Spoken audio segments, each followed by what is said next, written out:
How did the boy band New Edition get their name? Record executives were looking for an act to replace the Jackson 5 after Michael went solo. That new act, New Edition. We caught up with the former lead singer Ralph Tresvant to talk about the band's impact on music and his latest single featuring one of his besties and former bandmate, Johnny Gill.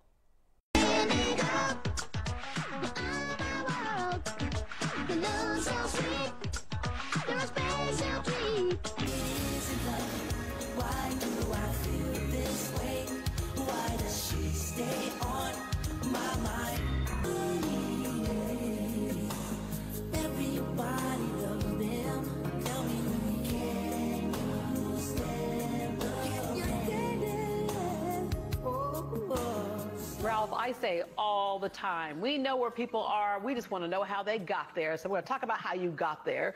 Grew up in Boston, Massachusetts, and like a lot of families, you grew up around music because your parents were playing it. That's right. It was just a household thing, man. Whether my mother was cleaning or just trying to, let go and enjoy herself for a little while. My father, my uncles, everybody. It was a big part of the overall culture where I grew up at. When we went outside, it was a lot of parties, a lot of DJs setting up outside and just throwing, or put their speakers in the windows, and we would all gather around before the end of the night. It was hundreds of people out there just partying and having a good time. At some point, you went from dancing to the music, listening to the music, to actually performing the music. You all were doing talent shows. What was that like to when you crossed that line and all of a sudden now that people are looking at you? It was surreal for a minute because, again, when I grew up, it was kind of you was either born on the other side of the speakers or you was born on the side of the speakers that I was on, the listener or the performer. So actually getting behind the scenes, working in the studio, and getting to understand the business from that's how these people got on the other side of the speakers, so to speak. It was surreal. You all were also dancing. So it was, I would imagine, a lot of work. We love to look at the end game, but we don't realize what it took to get there, as I mentioned earlier. That had to be hard work because you all were choreographed dance. Yeah, it was a lot of work. And at times it would be, because Brooke was the kind of, he wanted to groove you hard so that when you did it in the natural element, like on stage or something, that it was like night and day. So we would be in places where he would shut the windows down. He would just turn the AC off. He would make it very difficult. The floor would be slippery. We wouldn't have elaborate stage. We'd have little things where the microphones bounced around, and we had to kind of adjust to in these really hard conditions to do those routines and sing the records. And also, if we could be all the way through the song almost till toward the end of the record, and if one person messed up, we wouldn't even know who it was. We just hear the song start over. When you win awards, that tells you one thing, but really at that time, you knew you made it when you could appear on American Bandstand and Soul Train. Yeah, absolutely. Being on Soul Train after being a little guy, just watching, tuning in every week just to see what the latest dances was. Shout out to Big Lou, who was somebody that we always gravitated to on Soul Train. Just one of the dances that we thought stood out. Became real good friends with. But Don Cornelius was a huge stepping stone for New Edition, and feeling like we were actually accomplishing some of our dreams and some of our goals. Being able to watch those performances. And that was some of the first, if not the first place that nationally people were able to see New Edition and watch us do what we do. Bobby Brown, Michael Bivins, Ralph Tresvant, Ricky Bell, Ronnie DeVoe. American Bandstand, Dick Clark was a great friend of mine. He was really, really proud of the group. And he always showed us love and gave us an avenue to when we was putting out new music. A whole new generation is getting to experience the New Edition, if you will. You were received a star on the Hollywood Walk of Fame. How's that for extra confirmation? Oh my God, that's what kind of solidified it for me.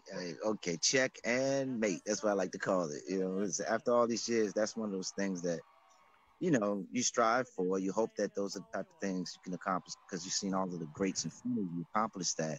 The ones we looked up to and felt like that was like that stamp of approval from the people and from the world that this group really meant a lot to it. The movie on BET, which was amazing because it's a three-part series that broke records, and all of you really sat alongside, the directors and producers to make sure that it was as realistic as possible. What was it like watching that on screen and knowing that a whole new group of people could get to know about New Edition?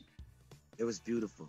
It was the same thing. You know, we got to watch the Temptations movie and their story and watch the Jackson story. And so being able to see our story unfold and told the way we wanted it to be told, the quality we wanted it to be, you know, seen in or filmed in, all of those things, it just felt amazing. Oh, you mean Johnny's in the group? Since when? Since now.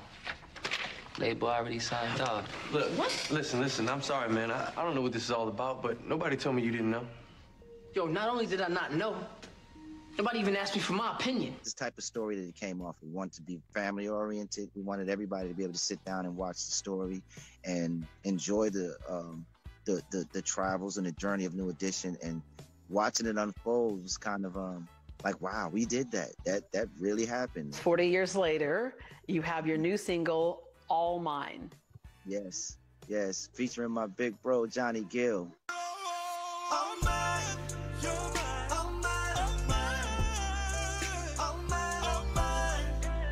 The song that actually was being sent and submitted for him.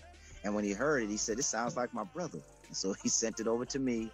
I heard the song and said, "Wow, this does sound like something that, you know, I might can pull this off." So I went over to his house, recorded my pieces on it. A few days later, he sent it back to me with him on it, with a little slight mix to it. And I said, "This sounds like that Johnny Gill, Ralph Tresvant combo that seems to be, it's been working since Can You Stand the Rain with the group and Boys to Men. And we did a song called Perfect on his album. You may not think that you are perfect. Your lips, your eyes, your thighs, there's something to me. It just seems like when we do these two combinations of voices together the right way, it just seems to have some sort of magic to it that works. So Are you in LA right now? I'm out in California, yeah. Yeah, okay, because a friend of mine called me bragging about how it's like 62 degrees like at nighttime and stuff, and meanwhile it's 100,000 degrees here in Texas. So I'm gonna end this interview with "Cool It Now." You better cool it now. Ooh, watch out. You're gonna fall in love. Ralph, thank you for spending time with us, and thanks for taking us down memory lane and into the future. It's such a blessing. Thank you for having me, and thank all of you guys over there. Anytime you need me, you just call me. I'm here. I'll be back.